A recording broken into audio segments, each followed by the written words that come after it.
वर्तमान की दुनिया के दोस्तों नमस्कार, मैं अखिलेश कुमार। अब हम बात करेंगे यूपीएससी सीएसई 2016 सामान्य अध्ययन प्रथम प्रश्न पत्र के प्रश्न संख्या 3 की। यह प्रश्न है, यह स्पष्ट कीजिए कि 1857 का विप्लव किस प्रकार औपनिवेशिक भारत के प्रति ब्रिटिश नीतियों के विकास क्रम में एक ऐतिहासिक मोड़ है। 200 शब्द और 12.5 अंक के इस प्रश्न में जिस बात को आपको गौर करना है वो ये है कि 1857 के विप्लव के बाद जो ब्रिटिश औपनिवेशिक भारत में जो ब्रिटेन की नीतियां थीं, जो ब्रिटिश सत्ता की नीतियां थीं, उसमें क्या बदलाव आए और ऐसे बदलाव जो कि ऐतिहासिक रूप से महत्वपूर्ण थे। यह तो आपको स्पष्ट है कि 1857 का जो संग्राम था वो भारत का पहला स्वतंत्रता संग्राम माना जाता है उसे, और उसमें समाज के विभिन्न वर्गों ने अपनी भूमिका निभाई थी। खासकर उत्तर भारत के क्षेत्र में यह विप्लव संचालित हुआ और इसमें राजा, जमींदार, सैनिक, किसान, विभिन्न वर्गों ने अपने अपने तरह से अपनी अपनी समझदारी से इसमें अपनी भूमिका निभाई थी। और इसके पीछे था ब्रिटिश सत्ता का जो अनवरत शोषण चला आ रहा था 100 वर्षों से, उसका विरोध। और इस विरोध की स्थिति यह हुई कि ब्रिटिश सत्ता इस विद्रोह से, भले ही उसने इस विद्रोह पे नियंत्रण पा लिया जल्दी ही, लेकिन इस विद्रोह से वह कांप उठी। उसे यह लगने लगा कि ब्रिटिश सत्ता का सूर्य जो है वह भारत में अस्त होने की ओर है। ऐसे में इन स्थितियों से, जिन सवालों के साथ विद्रोही खड़े हुए थे, विद्रोही आए थे, जिसमें उनके सामाजिक, राजनीतिक, आर्थिक, सांस्कृतिक सवाल भी जुड़े हुए थे, इसके साथ साथ इस विप्लव के बाद ब्रिटेन के अंदर भी जो पहले से चली आ रही थी ईस्ट इंडिया कंपनी के का जो भारतीय व्यापार पर एकाधिकार था, उसका जो विरोध चला आ रहा था पिछले 70-80 सालों के दौरान, वह विरोध भी, और उन विरोधों के चलते जिस तरह से लगातार ईस्ट इंडिया कंपनी के अधिकारों में कटौती होती जा रही थी, वह इस समय तक आते आते वह विरोध जो था वह अपने उफान पर था।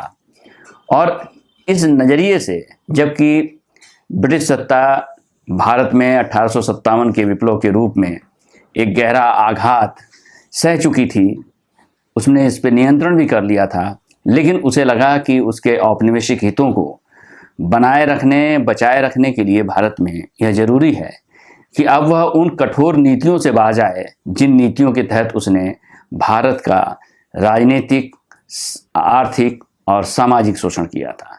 और इसमें हमें इस दौर में बदलाव देखने को मिलता है, और इसमें सबसे पहला बदलाव यह देखने को मिलता है कि ईस्ट इंडिया कंपनी का पूरी तरह से एकाधिकार जो है वह भारत पे खत्म हो जाता है और भारत जो है वह ब्रिटिश राजा के सीधे नियंत्रण में आ जाता है, ब्रिटिश सत्ता के सीधे नियंत्रण में आ जाता है। और इसके अलावा अन्य जो बदलाव होते हैं, तो उन अन्य बदलावों के बारे में सामान्य रूप से आप जानते हैं और उसे लिख भी सकते हैं। इस प्रश्न को लिखने का जो तरीका होगा वह ये है कि 1857 का विप्लव पिछले 100 वर्षों से चले आ रहे राजनीतिक, सामाजिक और आर्थिक शोषण का नतीजा था। 100 वर्षों की बात हमने जब की है तो यानी कि 1757 प्लासी का युद्ध, जिसने भारत में ब्रिटिश साम्राज्य की बुनियाद को मजबूती से रख दिया। और उस प्लासी के युद्ध के बाद जो ब्रिटिश साम्राज्य का जो औपनिवेशिक सत्ता का शोषण का जब दमनकारी रूप सामने आया, और उस दमनकारी रूप में जो का विरोध करते हुए जो समय समय पर आदिवासियों ने, किसानों ने, जमींदारों ने अपने अपने विद्रोह किए, वह कैसे एकाग्र होकर 1857 में एक बड़े महासंग्राम के रूप में उपस्थित हुआ। तो इस संदर्भ में हम जब लिखेंगे तो इस तरह से ही हमें लिखना चाहिए कि 1857 का विप्लव पिछले 100 वर्षों से चले आ रहे राजनीतिक, सामाजिक और आर्थिक शोषण का नतीजा था।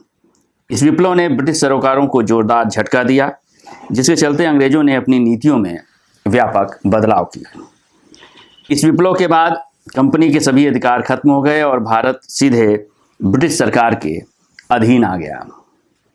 सैन्य सुधारों के तहत उच्च जातियों की सेना में भर्ती खत्म कर दी गई, क्योंकि उच्च जातियों के ही सैनिकों ने, अधिकांश उच्च जातियों के सैनिकों ने ही 1857 के संग्राम में हिस्सा लिया था और अंग्रेजों की परेशानी का कारण बने थे। इनके स्थान पर पिछड़ी जातियों की हिंदू, सिख, गोरखा, पठान आदि भर्ती किए जाने लगे। सैन्य टुकड़ियों के बीच एकता रोकने के लिए क्षेत्रीय विभिन्नताओं का भी ख्याल रखा गया। क्षेत्रीय विभिन्नताओं का ख्याल रखने की वजह, जैसे उस समय रेजिमेंटों की स्थापना होना शुरू हो गई, गोरखा रेजिमेंट, सिख रेजिमेंट, इस तरह से इन्हें अलग रखा जाता था जिससे कि यह कभी भी एक दूसरे के साथ मिलकर इस तरह के 1857 तरह के विद्रोह को फिर से आयोजित ना कर दें, फिर से इतना बड़ा आंदोलन विद्रोह खड़ा ना करें। इसलिए इन इन सैनिकों को आपस में अलग रखा जाता था, इनकी रेजिमेंट बना दी गई। साथ ही इसके साथ यह भी हुआ कि 2 भारतीय सैनिकों पर 1 यूरोपीय सैनिक नियुक्त किया गया। इसके अलावा देशी राज्यों को हस्तगत करने की नीति त्याग दी गई। जो राज्य अपहरण की जो नीतियां थीं अंग्रेजों की, जो विभिन्न रूपों में अलग अलग तरीके से चली आ रही थी, उन नीतियों को ख़त्म कर दिया गया। विप्लव दबाने में जिन राजाओं ने सहयोग किया उन्हें सम्मानित किया गया। 1858 के एक्ट के तहत स्वतंत्र राज्यों को ब्रिटिश साम्राज्य में नहीं मिलाया गया। यानी जो ब्रिटिश साम्राज्य के अंतर्गत या जो तमाम अन्य जो राज्य थे जिन्होंने 1857 के संग्राम में अंग्रेज़ों का साथ दिया था, उन राज्यों को फिर से वापस ब्रिटिश साम्राज्य के अंतर्गत नहीं मिलाया गया।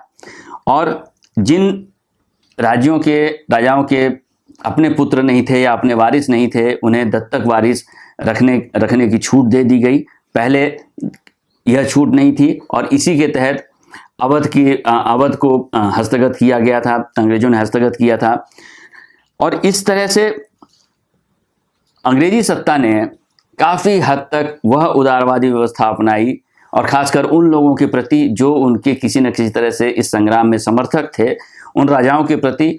और इसके साथ साथ उन्होंने जो जमींदार थे उन जमींदारों को भी सम्मानित किया, खासकर उन जमींदारों को जिन्होंने विप्लव के दौरान अंग्रेज़ों का साथ दिया था। उनके अधिकार सुरक्षित रख दिए गए, उनको और भी अधिकार दिए गए। पहले जहां उन्हें सिर्फ राजस्व वसूलने का अधिकार था और राजस्व समय पे ना वसूल कर पाने के चलते उन्हें उनकी ज़मींदारी से हस्तगत कर दिया जाता था, अब उस पर रोक लगा दी गई। और जिन जमींदारों ने अंग्रेज़ों का साथ दिया उन्हें सम्मानित भी किया गया। इस विप्लव के बाद भारत में रेलवे जैसे अवसंरचनात्मक विकास को बढ़ाया गया। 1861 के इंडिया काउंसिल एक्ट द्वारा 3 भारतीयों को विधान परिषद में शामिल किया गया। कुल मिलाकर यह कुछ उदारवादी पक्ष रखने की कोशिश की गई ब्रिटिश सत्ता द्वारा। हालांकि यह भी यहाँ स्पष्ट होना चाहिए कि जो रेलवे का अवसंरचनात्मक विकास किया गया वह इसलिए नहीं विकसित किया गया रेलवे को कि वो भारतीयों के हित में विकसित किया जा रहा था या भारतीयों के लिए विकसित किया जा रहा था या भारतीयों के लिए कोई परिवहन की नई व्यवस्था स्थापित की जा रही थी या भारत में औद्योगिक क्रांति करने की कोई मंशा थी या औद्योगिक विकास करने का भारत का कोई मंशा थी ब्रिटिश सत्ता की। बल्कि इसके पीछे यही तर्क काम कर रहा था कि भारत के अंदरूनी इलाकों से ज़्यादा तीव्र गति से जो कच्चा माल है वह ब्रिटिश उद्योगों के लिए भेजा जा सके, और साथ ही जो ब्रिटेन में जो उत्पादन हो रहा है, जो ब्रिटिश उद्योग जो उत्पादित कर रहे हैं, उस उत्पादन को तेजी से भारत के अंदरूनी इलाकों में खपत के लिए भेजा जा सके।